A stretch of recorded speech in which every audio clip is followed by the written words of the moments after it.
Hola, buenas tardes a todos y a todas. Soy Pau Hortal. Simplemente daros la bienvenida a esta sesión, que es el segundo de los diálogos sobre desacoplamientos conceptuales que estamos desarrollando en nuestra fundación con la ayuda de ORH. Y para los que, digamos, accedáis por primera vez a información sobre la fundación, deciros que este es un webinar o un debate en principio cerrado a los miembros de la comunidad, pero que luego publicitaremos y podréis acceder a él a través de los medios de las redes sociales y los medios y la web de nuestra fundación. Y deciros también que nuestra fundación es un proyecto que nace aproximadamente, bueno, en mayo hará 3 años, que nace con un objetivo, que es juntar a una serie de profesionales independientes a los cuales lo único que nos une muchas otras cosas, pero lo único que nos une, la motivación por las cuales nos hemos vinculado a la Fundación, es trabajar para mejorar la dinámica, la gestión del mercado de trabajo en nuestro país. Y estaríamos encantados y estamos encantados de que cada vez seamos más las personas que colaboremos en nuestro proyecto. Tenéis información sobre nosotros en nuestra web, y yo poco más voy a decir. Voy a dar la palabra a Maite de ORH, que hará un poco la presentación de lo que serían los diálogos, y luego ya a Javier, que junto con Maite moderará la sesión. Y muchas gracias a María y a Juanjo por vuestra colaboración y vuestra participación. Y nada más. Adelante. Pues muchas gracias, Pau. Gracias a todos los que estáis conectados, sois poquitos, pero es que además tampoco es el objeto de estas sesiones que estemos conectados, porque esto va a tener un recorrido de varios desacoplamientos que después consolidaremos en un único documento, que también además esperamos que no aporte las soluciones de siempre. De hecho, no creemos que vayamos a aportar soluciones, sino posiblemente más preguntas, pero estamos en los momentos en los que tenemos que ver los retos a los que nos enfrentamos desde la perspectiva de las preguntas adecuadas y desde una mirada que precisamente no parte del pasado, sino que parte del futuro que está por venir. En la sesión primera estuvimos analizando dos conceptos que se desacoplan. Ya sabéis que estas sesiones se van a desarrollar en el marco del desacoplamiento de conceptos.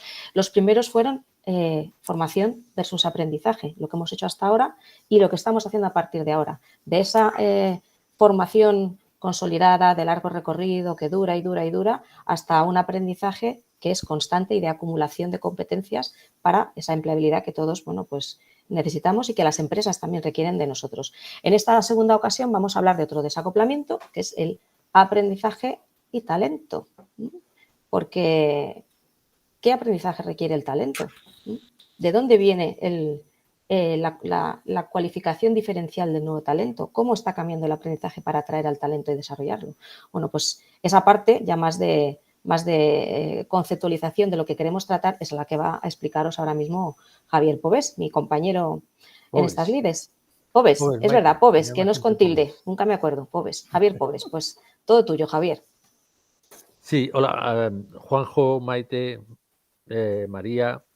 El tema es el tema de los desacoplamientos viene por el convencimiento de que si seguimos trabajando, si seguimos pensando con la estructura de conceptos anterior de la revolución de la sociedad industrial, difícilmente vamos a poder entender la nueva sociedad, digamos, en la que estamos entrando, la nueva era digital. Esto es un planteamiento, digamos, fundamentalmente de humildad. No sabemos. Y como no sabemos, tenemos que construir nosotros artefactos para poder entender lo que está pasando. Y también viene desde la propia actividad de los que estamos en Fundación Ergon. Digamos que una de las cosas que hemos visto claramente es que desacoplando conceptos entendemos mejor. Por ejemplo, desacoplando empleo y trabajo entendemos mejor. Y de hecho, estos elementos que se van desacoplando nos van influyendo en las otras cuestiones. ¿De acuerdo? Hoy estamos con el tema de talento, aprendizaje y talento, y una de las primeras cosas que pongo encima de la mesa es que tanto aprendizaje como talento son los dos conceptos más confusos en el discurso actualmente. Y de hecho, talento se ha convertido en una especie de comodín que nos sirve para todo en el ámbito de los recursos humanos. ¿De acuerdo? Os hemos propuesto de inicio, en un cuestionario que supongo que os habrá llegado, que pensarais 3 conceptos que asociaríais a talento, por ejemplo, ¿no? Entonces, una de las primeras cuestiones que os quiero poner encima de la mesa es esto. ¿Qué 3 conceptos se os vienen a la cabeza cuando habláis de talento? María. Javier, creo que debería proceder que presentaras a las 2 personas que van a participar. Al final los presentamos. ¿Sí? Vale. Sí, porque a fluir, así, no pasa nada. porque queremos también recoger vuestra opinión, no la opinión oficial por el puesto que tenéis, Genial. sino vuestra opinión, vuestra aportación, ¿no? Y luego, efectivamente, tendremos una presentación al final. ¿Te parece, Maite? María. Genial. Yo lo primero, encantada de estar aquí, gracias por invitarme. Lo segundo, daros la enhorabuena por ese cuestionario, porque a mí realmente me ha hecho reflexionar. Es decir, si cogemos el concepto talento, yo estoy totalmente de acuerdo con lo que has dicho, Javier, que es que han evolucionado tanto que son confusos. Es decir, yo creo que hablamos de talento y pensamos en personas talentosas y casi lo asimilamos a los altos potenciales, o el talento es una cualidad o una habilidad. Yo soy más de esta segunda opinión, ¿vale? Entonces, yo cuando pensaba en el concepto talento, lo primero es que creo que se ha quedado anticuado, porque si vais a la RAE es que talento es inteligencia y es aptitud, y para mí talento es mucho más. Y fijaros, yo diría que lo primero, el primer concepto que me viene es autoconciencia, autoconocimiento. El segundo para mí es diversidad cognitiva. Más allá de la edad, el género, todo esto para mí es diversidad de talentos. Es decir, los que estamos ahora mismo viéndonos tenemos talentos diferentes, cualidades diferentes.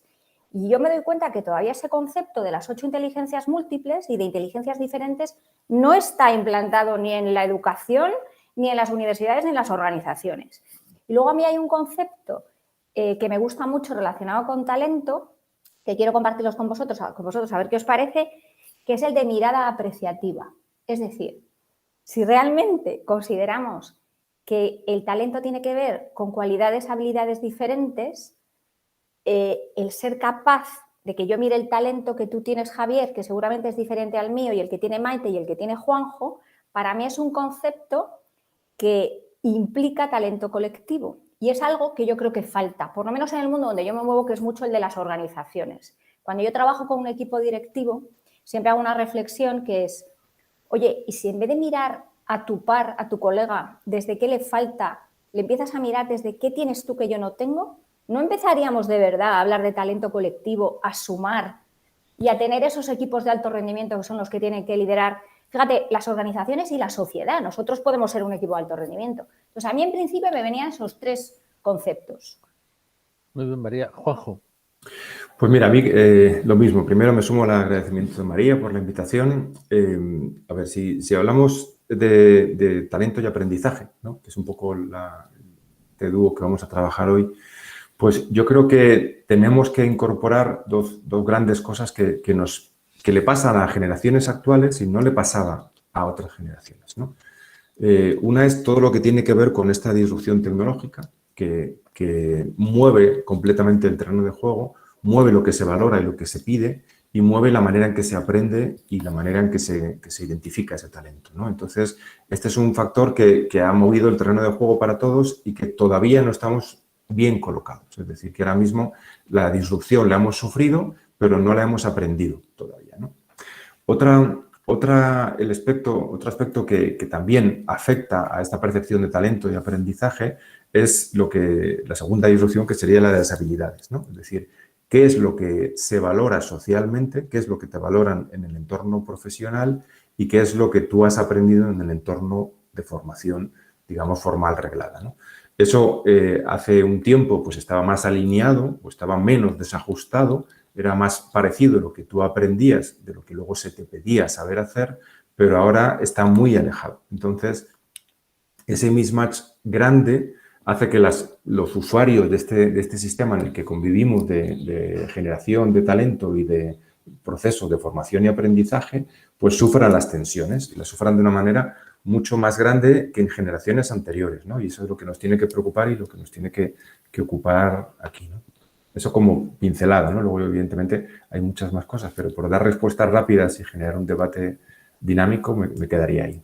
Sí, también un poco os explico. La dinámica de establecer más nuestro interés en las relaciones que en los propios conceptos es también la idea de estos diálogos, es decir, de ir de alguna manera reconstruyendo, por un lado, deconstruyendo y por otro lado, reconstruyendo una estructura de conceptos que nos parece de interés, ¿no?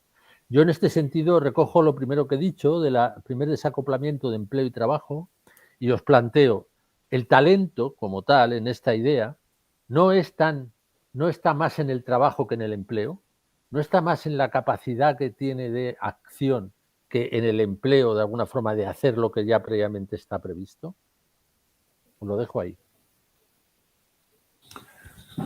Bueno, es una pregunta un poco amplia quizás, ¿no? Pero, a ver, yo diría que como todo, ¿no? La descripción de talento pues tiene muchas interpretaciones, ¿no? Pero de alguna manera una en la que podemos estar de acuerdo es en cuando alguien es capaz de hacer algo de una manera, digamos, por encima de la media, ¿no? Cuando se junta pues esa capacidad con el compromiso o el interés con algo que se pone en acción, ¿no? Entonces, eso va con la persona y en el fondo es un regalo que hace a la sociedad. Es decir, el talento en acción es un acto de voluntad del individuo que ocurre no porque tenga una nómina, que no porque tenga un puesto de trabajo, sino porque se siente comprometido, identificado con lo que está haciendo, tiene el potencial y sabe cómo ponerlo en acción, ¿no? María. Para mí el talento es un concepto tan holístico o tan global en estos momentos que es que para mí está por encima de que hablemos de empleo, de trabajo, de todo esto. Es decir, yo creo que a mí lo que me gustaría primero es deconstruir para construir. Es decir, ¿qué pensamos que es talento? ¿Pensamos que hay un talento que es natural y que hay otro que desarrollamos? O sea, a mí me gustaría saber ¿Cómo definimos o cómo vemos entre todos este concepto de talento? Y luego, si queréis, nos vamos a la importancia del aprendizaje, ¿vale? ¿Vosotros creéis que hay un talento innato a la persona? Yo creo que en el discurso de Juan José o Juanjo, sí, cualquiera de los. Ha habido tres elementos que me parece que configuran integrados la idea de talento más operativa, porque la idea filosófica, etcétera, está muy abierta, pero capacidad más compromiso más acción articulan un elemento muy dinámico de lo que es el talento. El talento, digamos, en operativo, por decirlo así, ¿no? Y además articulan tres componentes que empiezan a relacionarse de una manera bastante interesante con el aprendizaje. Vale, y a mí ahí me falta, aparte de ese talento operativo y esos tres factores que dices tú, Juanjo, que yo comparto, yo creo que el talento de hoy en día, o es como lo veo yo, tiene mucho que ver con el ser y el hacer.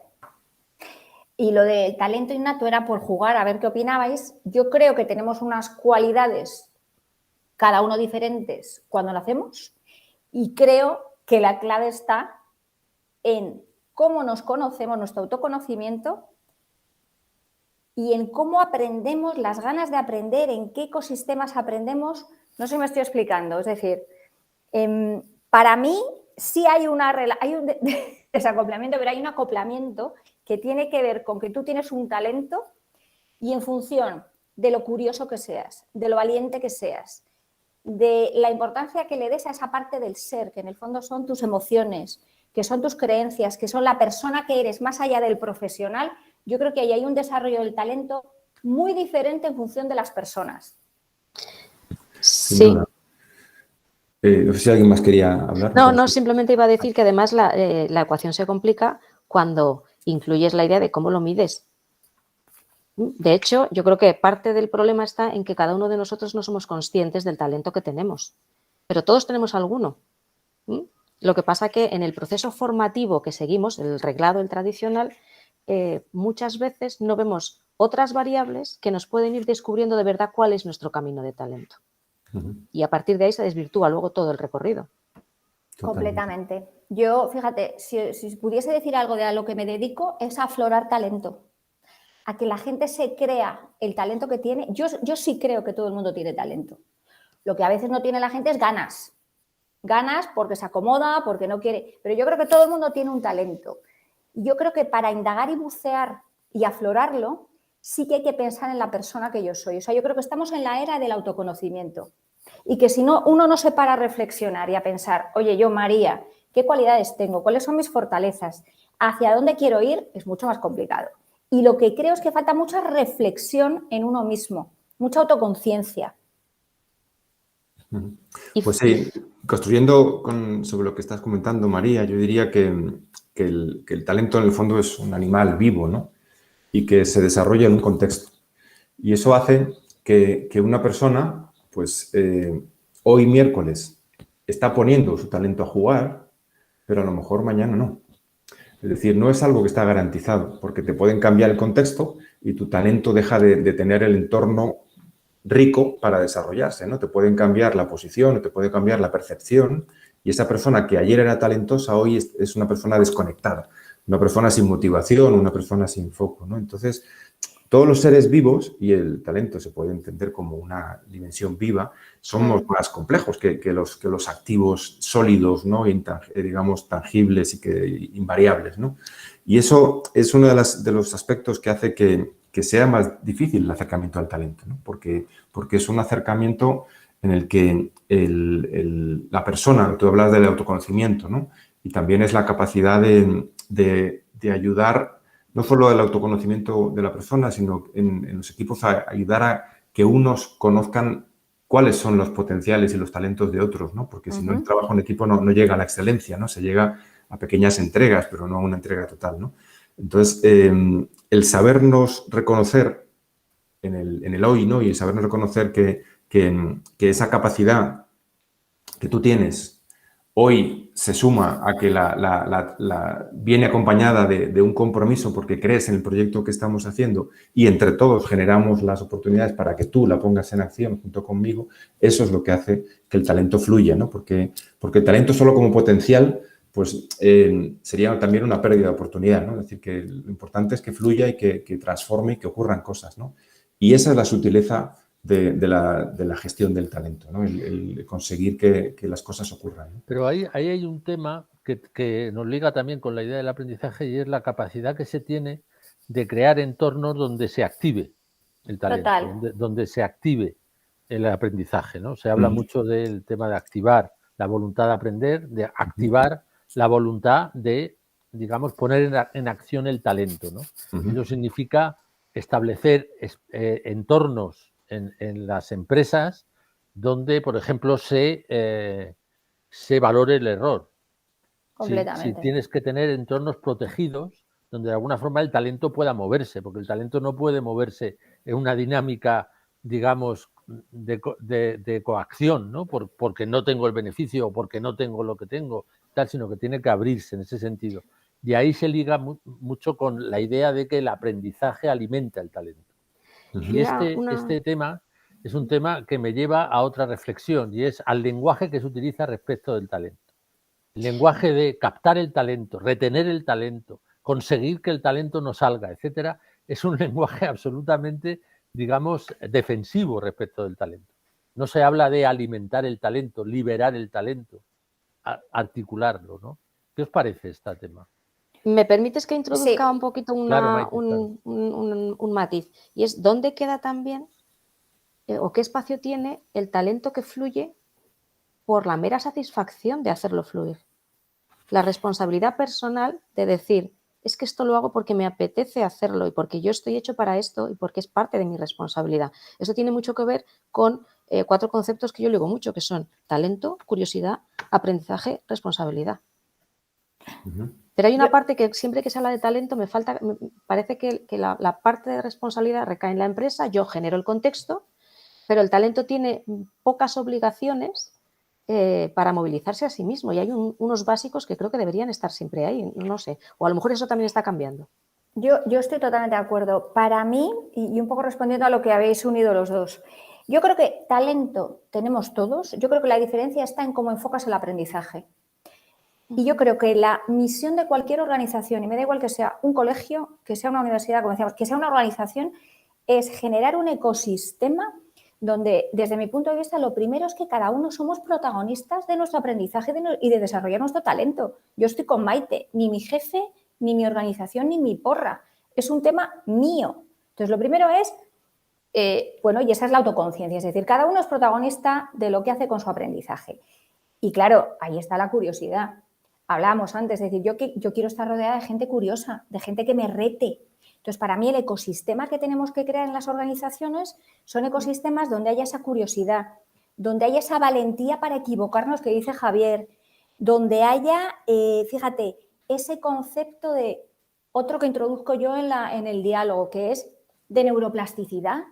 Vamos a ver, ¿qué es eso de que el talento y el aprendizaje tienen una edad? No es verdad, no es verdad. Ya sabemos que el cerebro es plástico. Es decir, si yo quiero desarrollar mi talento, yo me olvido de mi edad, me olvido de lo que sé y pongo foco en aprender cosas nuevas. Y eso tiene que ver con curiosidad y con valentía desde mi punto de vista. Y luego hay otro elemento que yo cada vez trabajo más en las organizaciones y que es fundamental en el aprendizaje, que es la imaginación.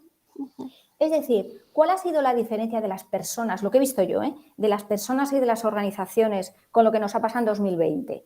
Yo creo que hemos visto, todos hemos jugado para no perder en los 2 primeros meses porque esto era muy fuerte y luego yo he visto una diferencia. Yo he visto gente que ha jugado para ganar, que se ha reinventado, que ha sido valiente, que ha tenido pensamiento disruptivo, bueno, que ha reinventado sus compañías, que ha diversificado, que ha visto oportunidad en la adversidad. Y yo he visto personas, equipos y organizaciones que siguen en jugar para no perder. Y esto para mí conecta con el aprendizaje. O sea, ¿qué es aprender? Es entender que vamos a aprender toda la vida. Es entender que esto va de imaginación, que ya no va de conocimiento, qué bien. Y que además va de colectivo, es decir, de aprender juntos y de que lo que yo no sé lo vas a ver Pau, Javier o Maite. Es que para mí esa es la fuerza de la colectividad y de la conciencia sistémica. Y luego introduzco otra cosa más, que para mí el aprendizaje tiene que ver con pensar, la parte intelectual, tiene que ver con sentir, y aquí os pongo las emociones encima de la mesa, que son fundamentales en el aprendizaje, y con el actuar, que es la parte de acción que decía Juanjo. Cuando tú ves esas 3 dimensiones y tú montas un ecosistema en una compañía basado en esto, desde la libertad, desde el protagonismo en cada una de las personas, te cambia la película. Sí, Juanjo. Totalmente. O sea, yo coincido con María, ¿no? Que el talento fluye, ¿no? Y que tiene que ver con eso que se dice de estar en su elemento, de estar en ese alineamiento, ¿no? Entre potencial, realidad y persona, ¿no? Pero, ¿qué pasa? ¿Por qué tenemos personas que tienen una apasionante vida personal, donde su talento fluye, y una gris vida profesional? Eso, y ahí enlazo con lo que tú comentabas de esa mirada hacia captar, retener talento frente a pues, liberar o articularlo, ¿no? Yo creo que no podemos permitirnos, digamos, una sociedad en la que uno solo fluye fuera de las estructuras formales en el ocio personal, digamos. Eso no es del todo operativo como sociedad, ¿no? Entonces, tenemos que tener esa experiencia de estar en nuestro elemento, de estar fluyendo en nuestro ocio, y tenemos que tenerlo en familia y tenemos que tenerlo en las organizaciones, porque somos una misma persona y todo el mundo se merece estar en un espacio en el que pueda dar y recibir lo mejor de ella o de ella, ¿no? Entonces, yo creo que sí, que como todo, pues empieza desde chiquitito, ¿no? Porque si os fijáis en la escuela, este tipo de preguntas que hace María, de quién eres y qué quieres, pues no te lo hacen, ¿no? Te dan un menú, que es las asignaturas, y te dicen esto es lo que hay, ¿no? Tú puedes elegir entre un plato o el segundo plato distinto, pero no te salgas de ahí, ¿no? Entonces, el atreverse a mostrar, que es un poco eso, el talento se tiene que atrever a mostrar que en alguna cosa es alguien bueno, que se le da especialmente bien, que es talentosa, ¿no? El atreverte a ello, pues tenemos que incentivarlo desde chiquitos, ¿no? Porque si no, luego no ocurre, no va a ocurrir, por mucho que crees un aula o un espacio de oficina muy interactiva y muy tecnológica y muy trendy, y pues no, la persona viene con una inercia hacia casi ser precavido a la hora de mostrar un talento, porque puede generarle una carga de trabajo o un problema y se lo guarda para su mundo personal y de ocio, ¿no? Completamente. Fíjate, yo a ese concepto lo llamo, y creo que es el concepto del futuro, autenticidad. Si generamos ecosistemas que al final estamos hablando de cultura, ¿eh?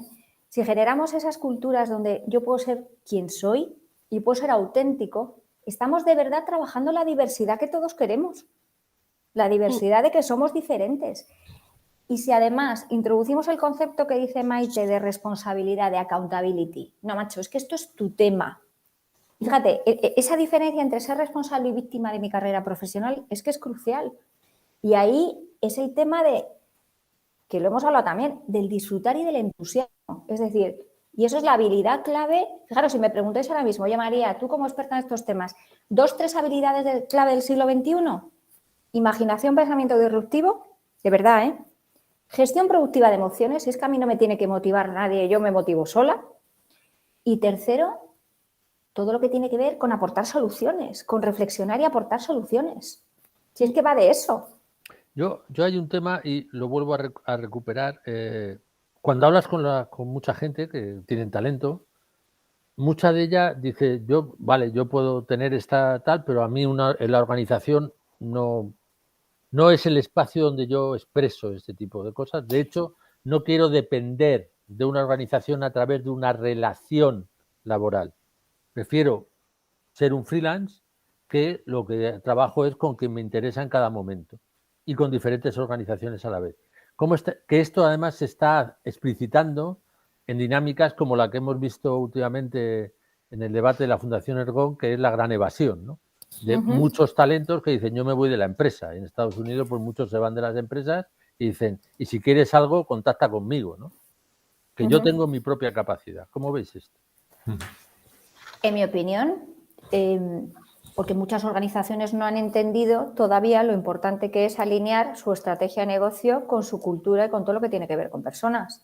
Es decir, sabéis que nosotros hemos hecho una encuesta al mundo directivo, la segunda que hacemos, sobre experiencia de candidato, y de 280 directivos el 37% te dice que se va por falta de encaje en su cultura.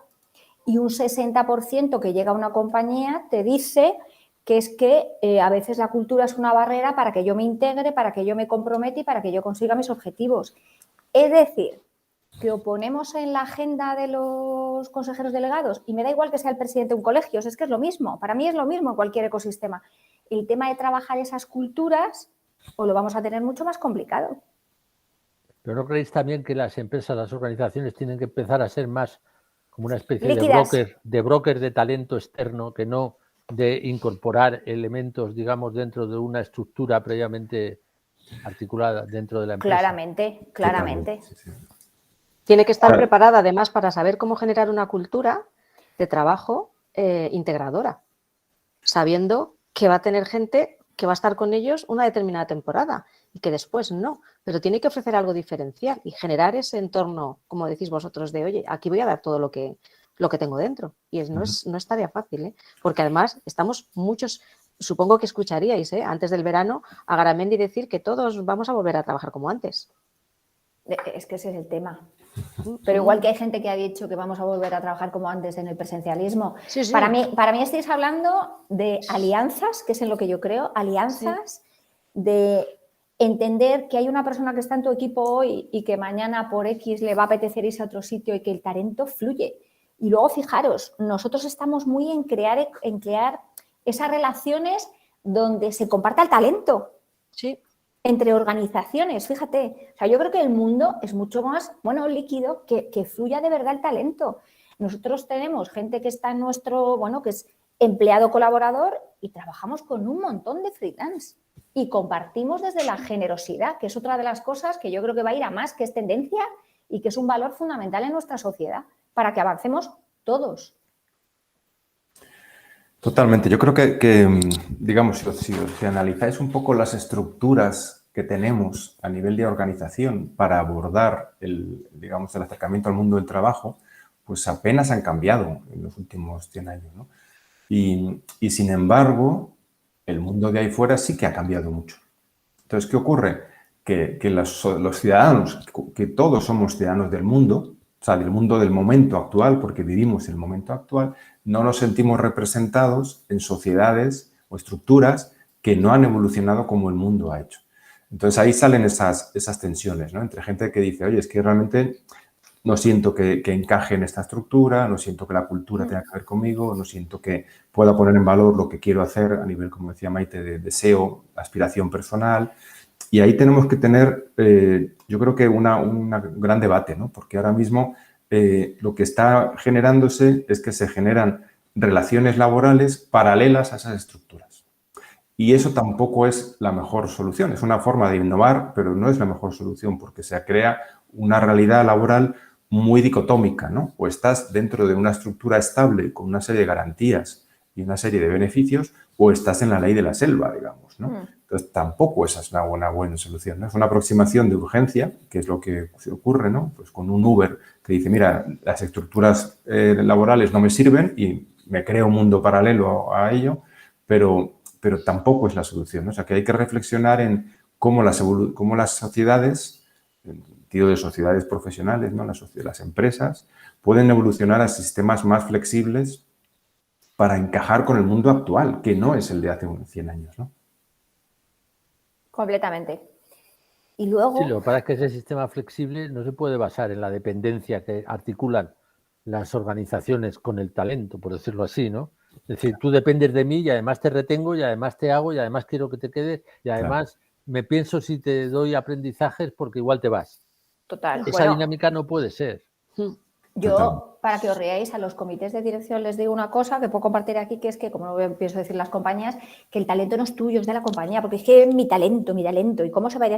Eso hay que romperlo, o sea, eso hay que romperlo.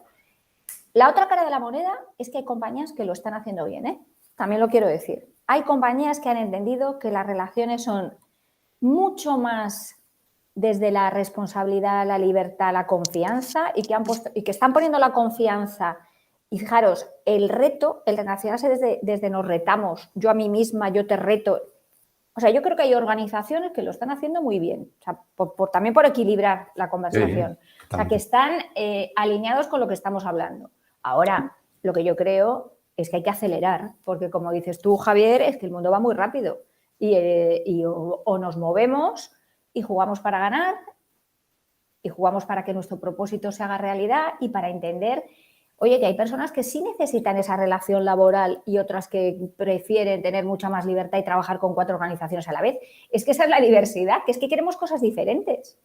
Bueno, hay otro desacople interesante, que no sé si creo que en los diálogos en algún momento tocaremos, que es el que hay entre la estabilidad y la seguridad. Si seguimos relacionando la estabilidad con la seguridad, generamos esta dinámica, digamos, absolutamente contraída de la dependencia laboral. Total. Si no, pues lo abrimos, ¿no? Pero bueno, pero fíjate, Javier, que vuelve a tener que ver con el aprendizaje. Que vuelve a tener que ver, obviamente, con el aprendizaje. A mí lo que me importa es aprender. Y cuando alguien pone el foco, y también tiene relación con lo que decías tú, Juanjo, con desplegar mi talento en los ecosistemas en los que yo interactúo, que no tiene que ser solo mi vida laboral, sino en María como persona, eso me da mucha más riqueza. Y si pongo el foco en aprender cosas nuevas y en entender que si aprendo cosas nuevas voy a meter la pata y me voy a equivocar y que el error es parte, es que eso ya te sitúa, para mí, en la libertad. ¿Qué es seguro hoy? ¿Una compañía? Claro, ahí hay que introducir una variable, perdona Juanjo, que es la del la capacidad de emprendimiento, el autoemprendimiento o el intraemprendimiento o el miedo a poner en marcha proyectos dentro o fuera de una organización. Y eso también tiene mucho que ver con la capacidad de decir, oye, quiero hacer este trabajo porque aquí voy a aprender. Por poneros un ejemplo muy chusco, pero directo, el otro día comentaban que en las tiendas de Inditex cada vez cuesta más encontrar chavales jóvenes que quieran trabajar porque ya no es cool y porque el horario no me cuadra. Ahí lo dejo. O sea, ¿qué aprendizaje podrían chavales que empiezan a moverse en el mundo laboral encontrar en tiendas donde tienen interacción con gente, se enfrentan con un montón de problemas, tienen capacidad o situación de ordenar stocks? No, pues no quieren porque, chico. Pero fíjate, Maite, ¿sabes por qué? Yo es que creo que es todo lo que estamos hablando, que es cómo aprendemos, dónde aprendemos, hay que llevarlo a toda la sociedad. Es decir, es que no llega. En el cole, lo decía también antes, en el cole, es decir, que de verdad el concepto de inteligencias múltiples, de que hay inteligencias diferentes, esté presente. Sí. Que le demos importancia a que la gente desarrolle toda la parte emocional, que es crucial. Si ya tenemos los datos, si ya sabemos que el 80% del éxito tiene que ver con tu inteligencia emocional. Entonces, para mí parte de que ese espíritu emprendedor lo generemos en los colegios y en las universidades. Si les damos todo hecho, pero os cuento una cosa muy simple. Yo estaba, ahora mis hijos ya tienen 13 y 14, pero esto de los chats del colegio, de las madres que hacen los deberes y los padres, perdona, mis hijos, accountability. Aquí los deberes los hace cada uno. Entonces, es que esto empieza, es un tema de educación, de cuáles son los sistemas de aprendizaje que tenemos en nuestra sociedad. En general. De cuánta gente necesita que le digas lo que tiene que hacer y cuánta gente lo que quiere es, dame el titular que ya me busco la vida. Claro, es que luego el problema cuando llega a la organización, al mundo empresarial, es una bola muy difícil de gestionar y estamos delegando una responsabilidad que tampoco debería ser única en las empresas.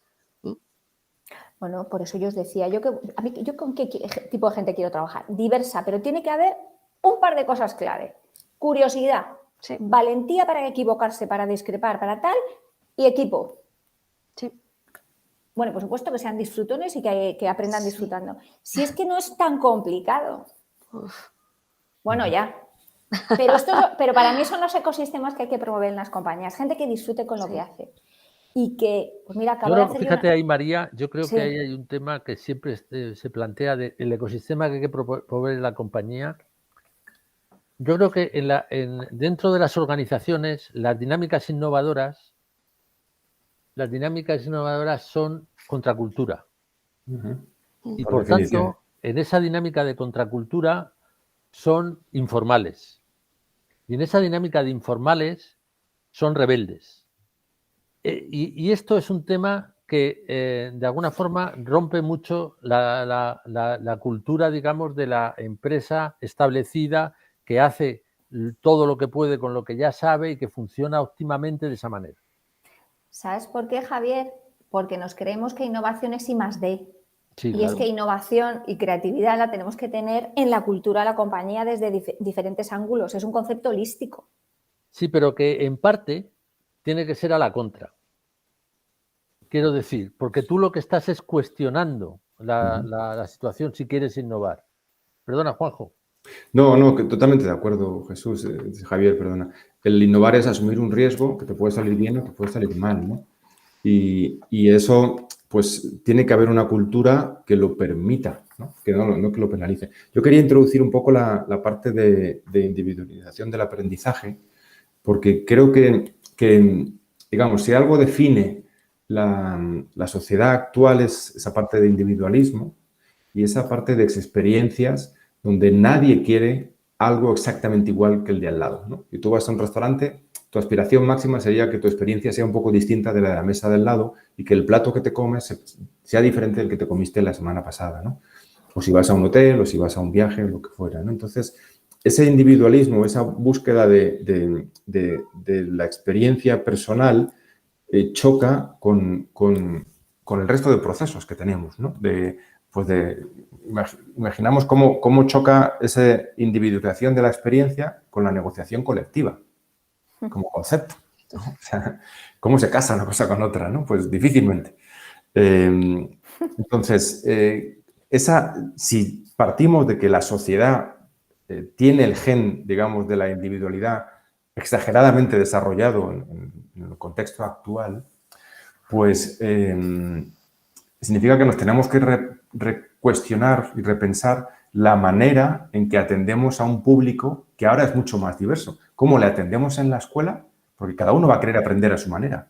Porque, de hecho, cuando llegan a su casa, aprenden a su manera. No aprenden bajo formatos preestablecidos, sino cada uno coge Internet y aprende como le da la gana. Entonces, si en la escuela quieren aprender cada uno a su manera y a su ritmo y a su estilo, pero el contexto no se lo permite, y en la empresa cada uno quiere, de alguna forma, desarrollar aspectos o habilidades o potenciales, pero tenemos una especie de línea general que no lo permite, pues ahí tenemos un problema, ¿no? Porque se pierde mucho. Al final la gente se desanima y deja... Tú decías antes que innovar es una contracultura, es una rebeldía, pero al rebelde que en 2 o en 3 ocasiones le llaman la atención, pierde la rebeldía. O al menos la mayoría de ellos, ¿no? Entonces, sí, pero como un corolario a lo que digo, por eso sale fuera de la organización y por eso exacto, hay tantas startups. Exacto, así es. ¿Por qué Pues hay ¿sabes? tantas startups de entornos de eso? Porque son entornos donde esto es posible. Eso es. Y luego se pueden o bien personalmente o organizativamente fusionarse o no, pero se crean entornos donde esto es posible. Y no es posible dentro de las organizaciones, o es muy difícil. O es posible un rato y luego ya no. O es una dinámica en la que no se acaba de... ¿Por qué? Claro. Porque por su naturaleza. Las empresas están pensadas no para el aprendizaje, Eso es. sino para la producción. Yo, Están yo, pensadas yo, en la sociedad industrial, me refiero. Claro, sí, Yo por eso la creo- innovación se Las compra. nuevas que tienen que articularse de otra manera. Totalmente. Por eso, nuevas empresas se articulan de otra manera. Antiguas empresas les cuesta mucho. Yo creo que antiguas empresas con conciencia en que esto va de evolución continua, yo las conozco, hay algunas que sí se están transformando hacia este modelo. Fíjate, Javier, lo que yo veo que falta, y además es que tengo un titular, de verdad, insisto, es que la gente sea valiente para retar al otro, para retar el proyecto, para retar la manera de hacer las cosas. Y esto para mí es valentía. O sea, a mí me parece que lo que falta, y de verdad que trabajo con un montón de organizaciones, es valentía. Y fijaros, me faltan dos cosas. Hay culturas, lo que más veo, que me falta es el confundir paternalismo con humanismo. Es decir, si a mí me importa Javier, yo le doy feedback positivo y de mejora porque me importa. Hay una tendencia al paternalismo y a la armonía artificial muy peligrosa todavía en las organizaciones. Esa es una. Y una Y hay mala otra- conciencia por parte de los mandos y de los directivos. Eso tiene que ver con una mala conciencia. Claro, pero ¿sabes por qué? Porque no entienden que el aprendizaje tiene que ver con retar, que ayudar a desarrollar al otro Totalmente. es retarle, es darle proyectos nuevos. Esa Totalmente. es la confusión. Y hay otro... Pero proteger el aprendizaje. Tienes que hacer eso y a la vez proteger que eso pase de una cierta manera que tiene que articular quien lo está haciendo. Claro, No como optimizarlo. tú quieres que pase. Exacto. Esa es una para mí, que falta este humanismo y este reto. Y otra es otra confusión que yo veo entre orgullo de pertenencia y pertenencia. Es decir, a mí yo siempre se lo cuento así. Sí. Yo cuando voy a una organización y reto me dicen, jo María, qué bien nos ha venido, uy, qué bien, qué bien, qué bien. Y mira que yo soy una tía retadora. Y fíjate, y siempre les digo, sí, pero ¿sabéis lo mejor? Si mañana me ficháis porque reto, cuando me fichéis vais a querer que sea como vosotros Total. y que pertenezca. Y yo voy a perder mi esencia. Y luego me decís que queréis diversidad en la organización, pero no os dais cuenta de que esta pertenencia lleva al pensamiento único. Y esto no lleva a la innovación. Pero es que es por su naturaleza la organización. Claro, pero por así. eso hay que retar, hay que Por introducir el por reto. su naturaleza y por su naturaleza, digamos, como empresa que produce un bien o un servicio. Es que ese es el tema. Lo que acabas de decir lo has definido perfectamente en ese sentido. Y me parece que es un tema muy interesante a tener en cuenta en la transformación necesaria de este tipo de, digamos, entidades que organizan en la sociedad los procesos de actividad, ¿no? Total. Que son estas que también tienen que evolucionar en ese sentido. Y luego otra cosa, también hay elementos alrededor de esta actividad que es más social, como las ONGs, el voluntariado, etcétera, etcétera, que también incorpora unos espacios donde facilitan también esa expresión del talento. Y no es productivo, pero es Totalmente. socialmente necesario. Yo creo que necesitamos articular el aprendizaje desde otro plano. Sí, está Vamos, claro. lo tengo clarísimo. Clarísimo. Juanjo, Bueno, que es Maite, que yo nos quedan 10 me minutos. apasiono Si y quieres, meto un rollo, ¿eh? nos das un poco conclusiones y nos presentas a... Vale, voy a ello, pero es que no os digo, yo no sé cuántas páginas he llenado de notas, ¿eh? Y eso que esto se está grabando, pero es que es un hilo del que se desprenden tantas cosas. Es que para mí el aprendizaje hoy en día casi que es la piedra angular sobre la que hay que construir la nueva realidad. Es que es así. Y hasta que no nos demos cuenta de eso, tanto socialmente, individualmente como organizacionalmente, no empezaremos a tomar ritmo en el cambio. Es la realidad. Totalmente. Es así. Hay una cosa ahí, Maite, antes de las conclusiones, ¿no? Sí. que tiene que ver con la pertinencia del aprendizaje y con la selección de que merece la pena aprender, ¿no? Eso, en es difícil tomar esas decisiones, ¿no? O alguien que quiere invertir en su carrera profesional o alguien que quiere tener una primera experiencia formativa superior, por ejemplo, decidir en un mundo tan amplio y tan complejo como hoy qué es lo pertinente para aprender y qué es lo que de alguna forma va a ser socialmente demandado y va a ser lo que tiene sentido y lo que tiene relevancia en los próximos años, es muy difícil de decidir, ¿no? Yo creo que ahí es donde también hay que ayudar a los individuos, ¿no? Decir que, y María estará de acuerdo conmigo en eso, ¿no? Que tomar la decisión de en qué apostar para desarrollar tu talento, cuáles son los canales, cuáles son los formatos, cuáles son las áreas donde crees que puedes ser relevante y aportar algo importante a la sociedad, al mundo al que vives, hoy es más difícil de tomar esa decisión, porque el mundo es más grande, ¿no? Y es más complejo decidir. Yo creo que ahí, fíjate que sí que es necesario acercar mucho más el mundo de la empresa al mundo educativo. Totalmente. Y algo muy sencillo, que es de verdad que las personas o que los niños o que los jóvenes que hagan lo que les gusta, por lo menos eso es lo que yo creo. Cuando a ti te apasiona y te entusiasma lo que haces, es mucho más fácil que aportes valor a la sociedad y que te lo pases bien. Y luego hay otro concepto que es que yo empecé mi carrera haciendo una cosa y luego hice otra y luego otra, que es que yo puedo hacer cosas muy diferentes. Desde ese concepto de aprendizaje holístico y esa curiosidad, ¿quién me dice a mí que yo mañana me voy a dedicar a otra cosa diferente? Yo es que me visualizo. Entonces, es abrir mucho más el campo del talento y el aprendizaje. Es que es mucho más divertido, mucho más interesante para la sociedad. Es decir, pues yo hice Derecho porque en ese momento hice Derecho, pero luego dije, yo Derecho no, ejercí 1 año y medio. Y luego, es decir, que abramos el mundo. ¿En qué momento de tu trayectoria vital, María, te diste cuenta de que disfrutabas aprendiendo? Yo desde que era pequeña. Es que a mí me gusta aprender. Yo desde que era pequeña. Y fíjate que lo veo en mis hijos. O sea, es algo que yo disfruto. A ver, yo en el ADN llevo el disfrute, ya me conocéis, soy una tía entusiasta y a mí me gusta aprender. O sea, me encanta. Yo tengo mucha conciencia del aprendizaje y del disfrute. Son 2 conceptos que están muy en mi modelo mental. Pero no es lo habitual. Yo, por ejemplo, disfrutaba mucho aprendiendo, o sea, me gustaba mucho aprender, pero me costó ver el punto del disfrute. Y lo he encontrado a medida que me he ido haciendo mayor. O sea, cuanto más mayor soy, ahora que ya tengo mis años, no soy baby boomer, es cuando más mejor me siento y más me divierto aprendiendo. Y eso también es un proceso de aprendizaje, de descubrir, como decías al principio tú, el autoconocimiento de cómo podemos ir al final descubriendo nuestro propio camino, siempre con la curiosidad por delante. O sea, yo creo que ese es el mantra que debemos tener. Pero fíjate, Maite, por eso yo insisto en que hay que trabajar desde el iceberg de toda la vida, que lo tenemos ahí puesto pero no se utiliza, desde el ser y el hacer. Si trabajamos eso, es más fácil hacer esa elección que dice Juanjo.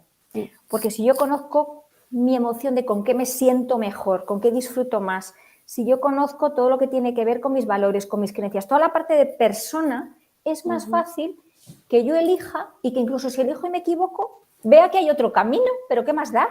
Mientras disfrute por el camino, ¿sabes? Otro debate interesante sería cómo las empresas identifican eso, que yo creo que también es un modelo muy obsoleto. Completamente, completamente. Es que yo os hablo del tema del iceberg porque estamos trabajando desde ahí y vemos que impacta y que tiene resultados. Es que veo que es la manera, lo que decía antes de que florezca el talento.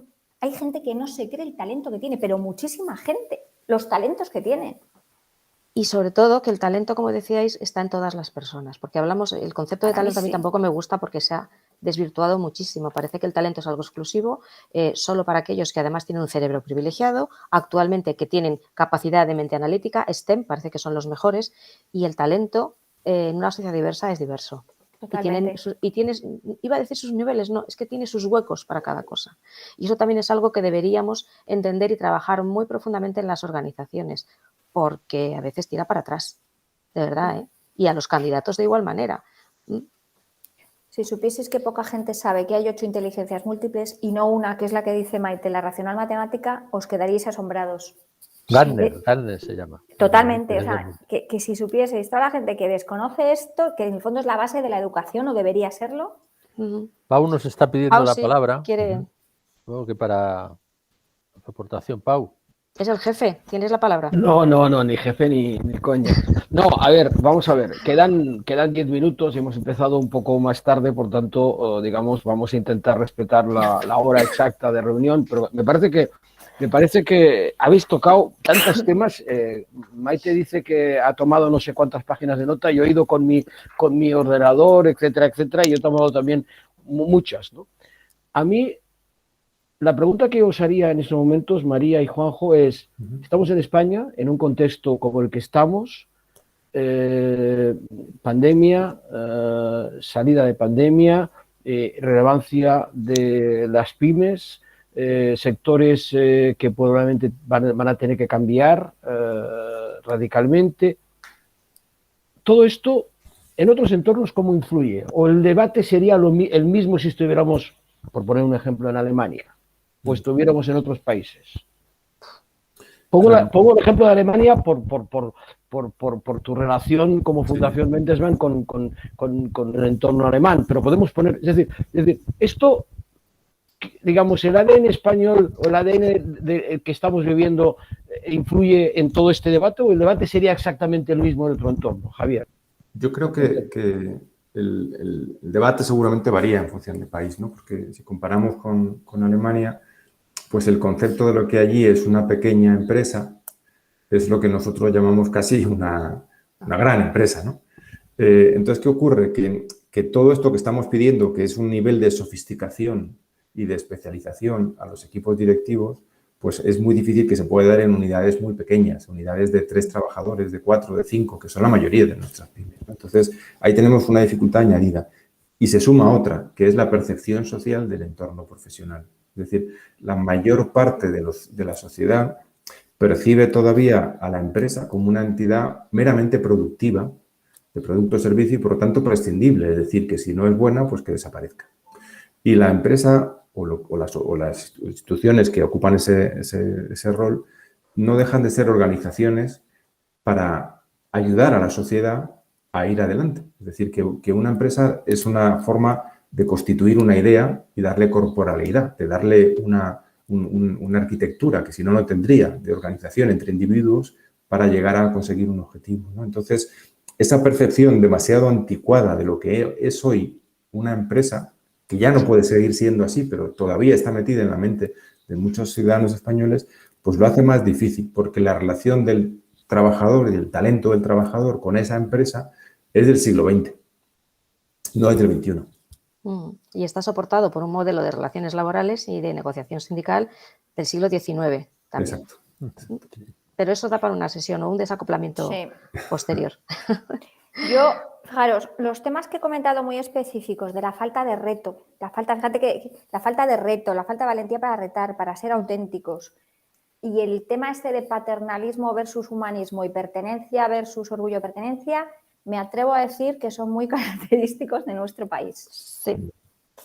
Ahora, el reto de articular el aprendizaje y de entender el talento desde una perspectiva mucho más global, seguramente hay otros países que están en la misma, ¿eh? Por lo menos yo cuando trabajo con otros países, creo que en esto hay otros países que se tienen que poner las pilas.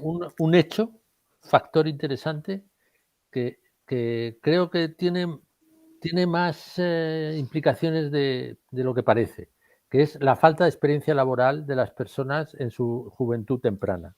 Sí. Por ejemplo, yo he estudiado la realidad suiza, en concreto. La realidad suiza hay una experiencia laboral a los 16 años prácticamente generalizada de todos los que estudian. Sí. Si nosotros tuviéramos, en lugar de la mili que teníamos antes, una especie de experiencia laboral, entre comillas, inducida o obligatoria, tendríamos ahí una dinámica de entendimiento del mundo de otra forma por parte de los jóvenes en un momento determinado, muy interesante. Completamente. Y los que nos hemos buscado la vida para ganar dinero extra y hemos trabajado de jovencillos, tenemos un sello. Exacto. Y los que y los que nos hemos ido a compañías como Inditex, donde entrabas para ser responsable no sé qué, pero te ibas a las tiendas a doblar, a hacer camiones y a vender un par de meses, entendemos que la vida va de eso. Entonces yo creo que, bueno, este es el valor que creo que lo has dicho tú, Javier, que para mí es uno de los valores clave, que es muy compatible además con luego sentirte bien con cosas que haces bien y con tal, es el de la humildad. El saber que al final es la persona que eres y que lo de profesional hoy estamos aquí, mañana allí. Yo es que eso lo aprendí hace mucho tiempo. Y se relaciona con la cultura del trabajo. La cultura del trabajo sí que es un factor fundamental de cambio social, es decir, cómo era la cultura del trabajo de nuestros padres, cuál era la de nuestros abuelos y cuál es la nuestra y la de nuestros hijos.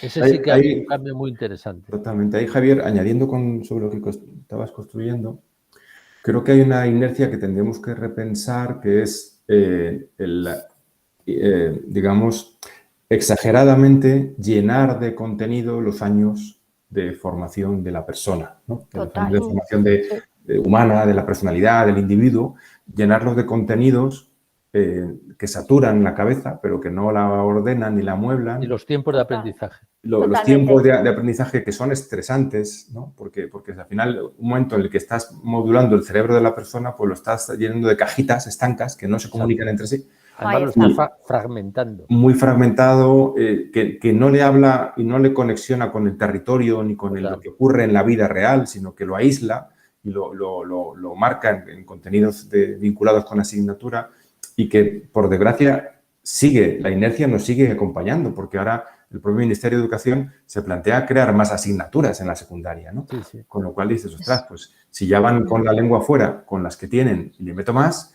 pues es más de lo mismo, o sea, más cajitas, más pequeñitas y cero posibilidades, como lo que tú comentas, de que exista pues en la secundaria o en el bachillerato las experiencias de prácticas en el entorno profesional, que solamente en España la usamos en la formación profesional, pero no en la secundaria generalista. Totalmente. Las experiencias vitales llegan demasiado tarde, porque cuando, por ejemplo, llegan con los Erasmus, claro. Cuando ya tu personalidad empieza a estar mucho más formada. Es verdad que es una experiencia súper rica, pero es que tiene que empezar mucho antes. Yo, para finalizar, os cuento una anécdota. Pues mi hija, como muchas, se fue ya, le tocó Australia, al otro lado del mundo. Y dije, bueno, mejor porque vas a vivir una realidad totalmente distinta. Y cuando volvió, yo la veía aquí súper agobiada. A mí allí me mandaba unas fotos. Digo, ¿esta tía está estudiando o qué está haciendo? Está recorriendo el país. Y volvió y me dijo, mamá, aquí me da la sensación de que no me da la vida para nada, pero de que no estoy aprendiendo nada. Claro. Toma ya. En realidad. Dice, y allí vino con unas notas impresionantes. Dice, yo podía no asistir a clase, que luego tenía mi clase colgada en mi canal de la universidad y podía tener hilo directo con el profesor y tal. Dice, esto me parece anacrónico. Totalmente, totalmente. Es el aprendizaje desde otro concepto. Totalmente, vamos, que no tenía tiempo ni de hacer deporte, que eso dicen que además es sano. Bueno, pues ni de eso. O sea, al final, fijaros cómo estamos construyendo un modelo que va en contra de todo lo que nos dicen que tenemos que hacer.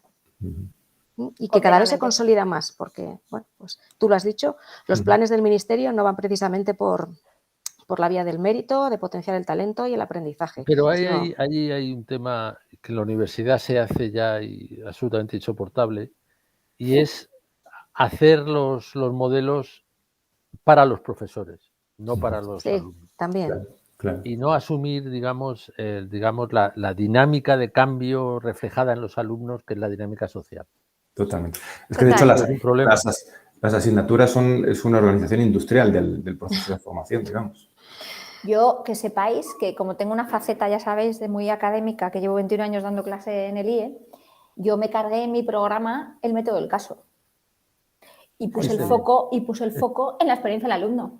El programa mejor valorado de Executive Education. ¿Sabéis por qué? Porque el alumno vive una cosa diferente. Claro. Eso es valentía, María. Eso es valentía. Y eso es echar la imaginación y decir, pero ¿y yo por qué tengo que hacer lo mismo que taca? Eso. Es atreverse a pensar de manera diferente. Lo que hablábamos de pensamiento disruptivo, imaginación, valentía. Y esto yo creo que falta en esta sociedad española que tenemos, en todos los ámbitos. Nos sobran prejuicios y nos falta valentía. Y además, cuando lo haces y te dan un zasca, hay que ser muy sólido para decir, me da igual que yo sigo porque yo creo en esto. Exactamente. Pues chicos, yo creo que un placer. Hemos cumplido con creces. Os hemos exprimido a tope. Hemos tomado, como decía, un montón de notas. Tenemos mucho trabajo y mucho contenido para elaborar pues ese documento en el que consolidemos todo lo que hemos estado comentando hoy y, hombre, que por lo menos ayude a pensar y a reflexionar desde otra perspectiva. Como os decía al principio, no vamos a dar soluciones. Las soluciones tenemos que co-crearlas con imaginación, siendo generosos, desde la humildad, desde la valentía, desde la competencia entre nosotros, porque el término de competencia es otro desacoplamiento que tendríamos que ver a futuro, ya es muy, muy diferente. Yo os agradezco de verdad que hayáis estado con nosotros. Paso a presentaros al final, porque si no me van a decir María García Ruiz, ¿de dónde es? Aunque ya te conoce casi todo el mundo, yo creo, del mundo mundial, y Juan José Juárez. Juan José, representas a la Fundación Bertelsmann, si no me equivoco, ¿verdad? Así es. Sí, así es. Y María, tú eres de Smart Culture, socia de Smart Culture. Yo tengo muchas gorras. Yo tengo muchas gorras. Es que esa es otra cosa, que hay que diversificar. Sí, y tenemos que quitarnos de encima, además, el ego de decir yo soy esto, yo soy esto, yo soy Total. esto. Porque nuestra movilidad va a ser cada vez mayor y eso es lo que nos va a dar aprendizaje en el camino. Muchas gracias y nada. A vosotros.